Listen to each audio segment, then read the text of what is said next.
Son is in 4th grade. School is only open on Mondays. The rest of the week he is home with me. They don't do virtual learning during the rest of the week. No Zoom calls are made. No teacher actually checks in. Homework at home is not to be sent back to the school, and instead they get a participation grade the following week if they tell their teacher they completed it. It's backwards, and your students aren't being graded for the work they actually do. Every Monday we get a new flyer in the mail asking for donations. Last week we got a flyer that said to send out 20 emails to individuals to ask them for donations, with the promise of prizes for participation. They also had other prizes on this flyer. Basically, the more people who donate using your name, the bigger the prize you get. My son wanted the headphones prize. Nowhere on the flyer did it say how many donations was needed. I called the school to ask and they said 12. I sent out the 20 emails. 14 people donated. The donation list was to be emailed to the school with the student ID, and we were to pick up the prizes this past Monday. Son was losing his mind excited because he got the 12 donations needed for the headphones.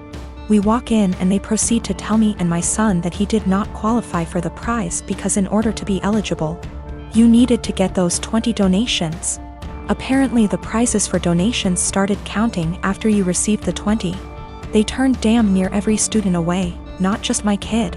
So I sent the boy out with his father and pulled the teacher and principal aside to let them know that they got these kids' hopes up for absolutely nothing, and that all they accomplished was destroying the children's spirits by lying to their faces. I then told them that I was told by the secretary that he only needed 12 donations for those headphones. They said, "Sorry you feel that way. This is just how things are right now due to COVID." So I responded with, "Oh, so lying to students and breaking their spirits is okay because of COVID? Failing to provide virtual learning for the rest of the week like other schools is okay because of COVID? Asking for donations when the kids are only here once a week must be okay, too, right?"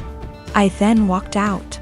Well, my son got the headphones in the mail today with a note from the superintendent that said, "I'm very sorry for the actions of the school system and the confusion formed around the donation drive. We are trying to work with the families, not turn them away. Please accept this as an apology." My son is over the moon. My husband says that I was being a Karen and that we should have just dropped it because it teaches our son that life isn't fair, and that I now look like an helicopter parent. I'm a 30-year-old male and my best friend got married last week. I just bought a house and my wife is expecting our son in November. So I let him know I was limited in what I could contribute financially, but did tell him I would try my best. So, I went to the bachelor party in Maine, I rented the tux, and paid for mine and my wife's dinner at the rehearsal dinner. I also had a gift of $300 that I was going to give them, but we will get to why I didn't give it to them.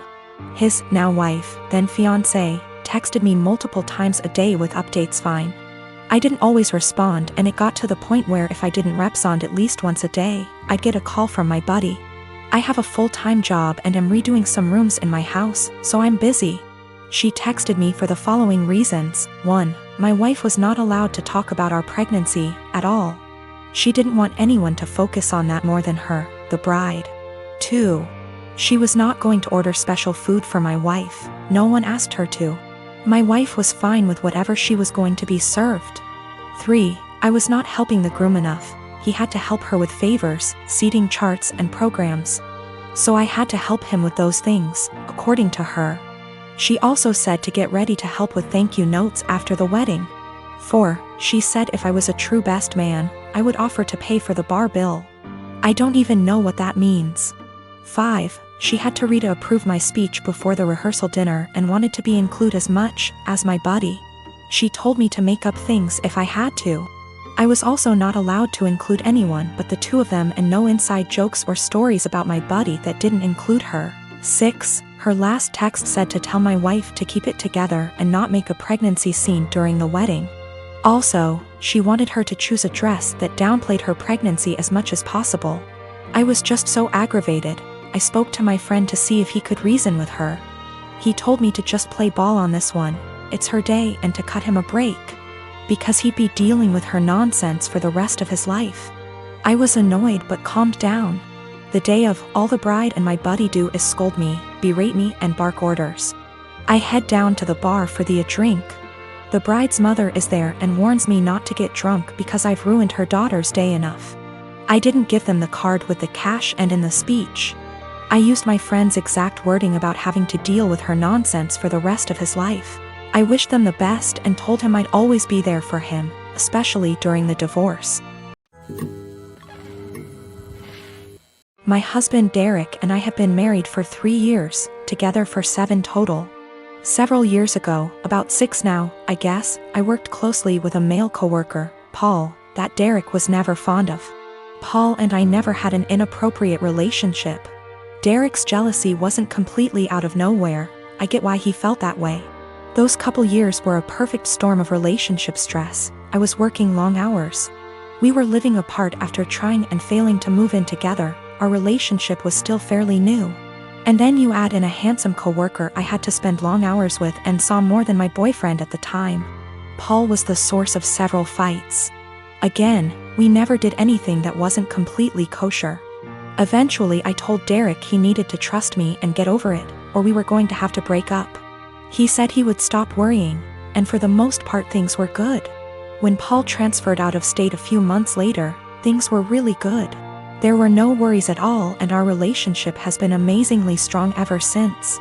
This last weekend, my husband went out with a couple friends to some bars and a football game. When he came home, he was pretty wasted. We talked for a bit, and he mentioned how a friend of his had told him that he broke up with his girlfriend because she cheated on him. I commented on how that was a bummer and good for him for finding out before they got too serious. Derek, however, had a different take on it. He said it was a shame because they had seemed like a good couple, and if they really loved each other his friend could move past the cheating. Just like he had with me. At first I thought my husband was admitting to cheating on me, and asked him what he meant. He told me he always knew that Paul and I had slept together at least once all those years ago. But he knew I was the one for him and forgave me. I told Derek that I had never so much as even hugged Paul, except maybe at his going away party, let alone slept with him. Derek sort of just patted me on the arm, said of course, and passed out. The next morning I asked him about the conversation and he said it was okay, he had forgiven me, it wasn't even an issue. I again stressed that I had never cheated on him with anybody and I needed him to believe me. He sort of did the same, of course you didn't, babe wink thing again, and went to work. Every time I've tried to talk to him since, he won't hear me out. I'm this close to losing it with him. I need him to know that I never cheated, and I'm hurt that he thinks I would do something like that. What do I do? Do I just let him have this since it's not really hurting anything, or what? I don't want my own husband to think so little of me that he thinks I would cheat. That's not who I am. I and my husband tried for 5 years to get pregnant. Testing eventually revealed I have eggs of steel, and without medical help I'll never get pregnant. So that's what we did. Gave our samples, 1 petri dish, and 9 months later I have 2 beautiful fraternal twin boys. Jack and Adam. Thing is, Jake has a condition. Without going into detail, requires a shot once a week. Once he is older he can take pills. I went back to work and mother-in-law offered to watch the babes. She's wonderful. I trust her 100%. They were 9 months. Now 16 months. During this time she would give his injection as we had a schedule. 10 a.m. before snack and nap. Worked very well until a month ago when she gave the shot to the wrong kid. Now they may be fraternal but they look identical. I'll be honest, my husband and I even mix them up sometimes. Everyone does. She immediately noticed her mistake, called 911, and they were transferred to hospital. By the time I got there Adam had been given the reversal agent and they were both happily sipping on juice, loving the attention. We went home the same night told to push fluids. He was never in danger. It's a very slow-acting medication that, at worst, would have given him diarrhea in a few days. Mother-in-law was beside herself. I tried to ease her worry but she refused to babysit, so to daycare they went. This daycare has a nurse cause some of the kids have medications, so she knew what to do, but the worry of mixing up the kids was a valid concern, and they would not keep name tags on. Doctor recommended a medical tattoo. Explained they tattoo a freckle, no bigger than the end of a pencil eraser, on an area of skin that's easily seen while the child is under mild sedation, similar to dental offices. Because of the area, it usually fades in 2 to 3 years, but by then they should have developed more personal features and may not need it redone. So after discussion with my husband, we did it. He has a 2 mm brown freckle on his earlobe. From entering the office to leaving it took 30 minutes. Never felt a thing. Mother-in-law lost her shit the second I mentioned a medical tattoo. I tried to explain, but she just freaked out, so I put both kids on the floor and told her to pick up Jack and find the tattoo. She picked up Adam, so I handed her Jack, and after 20 minutes still couldn't find it. Stripped him to his skivvies. I finally pointed it out and she went, "That's just a freckle," I just said. My point exactly. Adam doesn't have a freckle there. So that's how daycare can tell them apart. She's still pissed and ranting. Once I explain to others and they fail to find it, they understand, but they still think I went too far in tattooing my child and altering their body. I believe I took the necessary precautions recommended by the doctor, and the tattoo will fade with sun exposure, and as he grows, by the time he's 5 it probably won't even be visible, or it'll just look like a faded freckle.